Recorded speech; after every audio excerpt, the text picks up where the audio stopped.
Aerial bombing was first seen in the Balkan Wars of 1912–13 and again during World War I. Rapid advances in aviation and military technology in the 1930s made bombing civilian infrastructure and populations to terrorize countries into submission a viable military strategy. The devastating effects of such strategic bombing were first demonstrated in 1937. The Germans at Guernica in the Spanish Civil War and the Japanese at Shanghai, Nanjing, and Guangzhou bombed civilian populations with horrific results. Germany continued to bomb civilians during the 1939 invasion of Poland, the Battle of Britain, and Operation Barbarossa. As the war progressed, the Allies had made significant investments in aerial bombing capabilities. However, they achieved limited success against strictly military targets. Air Marshal Arthur Bomber Harris of the RAF's Bomber Command was a strong supporter of aerial bombing campaigns that specifically targeted civilian infrastructure and population, in his opinion, to hasten the end of the war. With a focus on the bombing campaign against Germany, we shall review the US and British bombing approaches, techniques and technologies, and how the German military responded. We will also examine the outcome of the bombing raids and the question of the morality of attacking civilian populations. The goals of the Allied strategic bombing campaigns were to cripple the enemy's ability to make war by destroying production facilities and ancillary infrastructure such as communications and transportation, and killing industrial workers or destroying their homes to deter their work efforts. Given the level of destruction, was revenge also a motive for the Allies? Meeting minutes, letters, and diary entries from those in Bomber Command do in fact include references to revenge, but not so from the American commanders. To some degree this should be expected, since Germany had extensively bombed British cities such as London and Coventry during the Blitz of 1940. No such parallel existed for the Americans.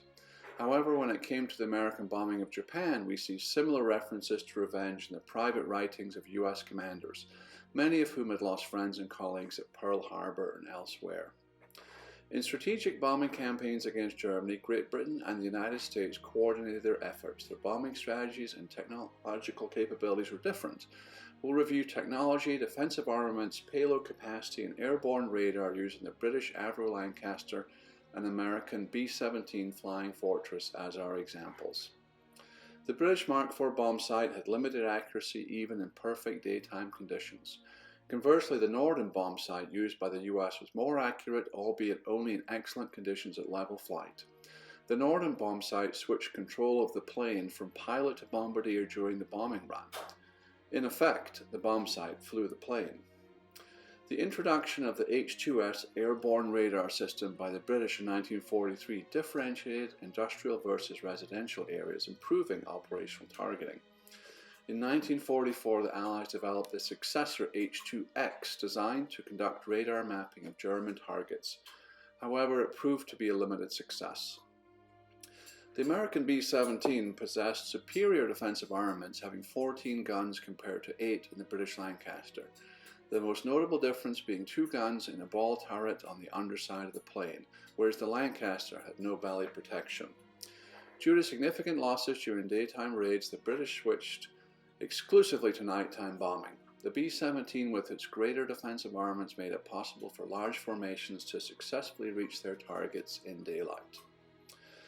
The addition of the long-range P-51 Mustang fighter escorts in 1944 greatly reduced bomber losses.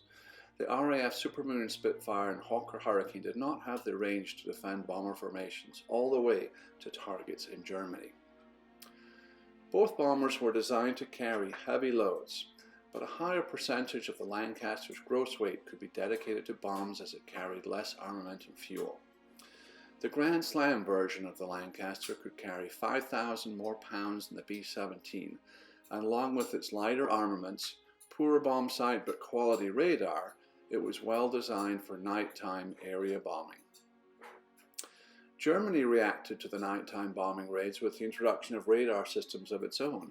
First the Würzburg ground-based radar, and then the Liechtenstein airborne system installed on some Luftwaffe Bf-110s designated for night squadrons. By this time Germany's days were numbered, and even the introduction of the Me-262 jet fighter could not save Germany from the destructive power of Allied bombing.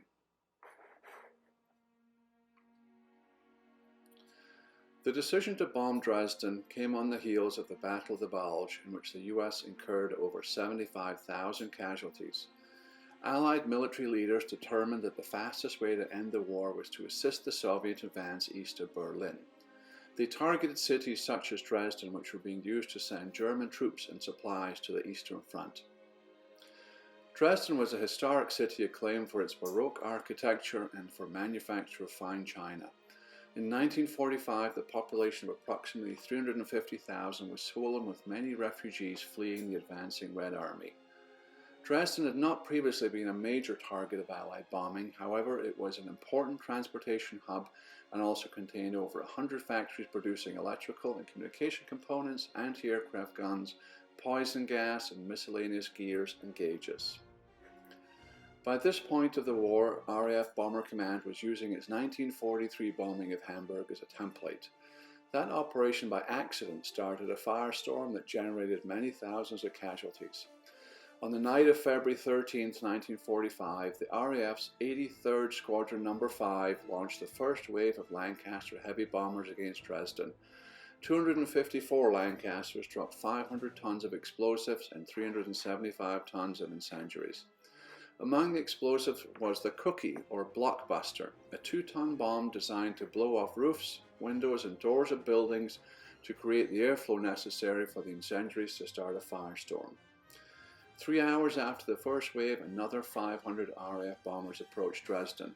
Further attacks by US bombers followed. Due to the city's architecture and prevailing weather conditions, the raid on Dresden went horribly right.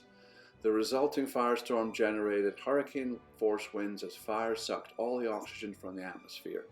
The burning city could be seen almost 500 miles from the air. The firestorm devastated Dresden with over 80% of the city center destroyed, along with over 12,000 dwellings.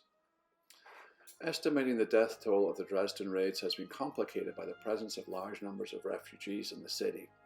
Immediately after the raids, Nazi Minister of Propaganda Joseph Goebbels claimed over 200,000 civilian deaths in a city he claimed held no military value.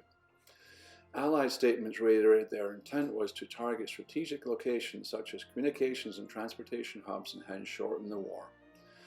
Modern historians generally agree that 25,000 to 30,000 people died. The morality of the strategic bombing campaign has remained an open question ever since. From the perspective of survivors of bombings and their families, witnesses to the aftermath, religious leaders and certain historians, and many others, bombings such as the Dresden raid are unjustifiable. In hindsight, the Allied strategic bombing campaigns against Germany are considered only a partial success. They succeeded in destroying communication and transportation networks. However, failure to break the German will to fight led many to question whether the Allies had ceded the moral high ground and were partially motivated by revenge. Regardless of one's position on the ultimate value and morality of the Allied strategic bombing campaign, it caused destruction, suffering, and loss of life on a tragic scale, hopefully never to be seen again.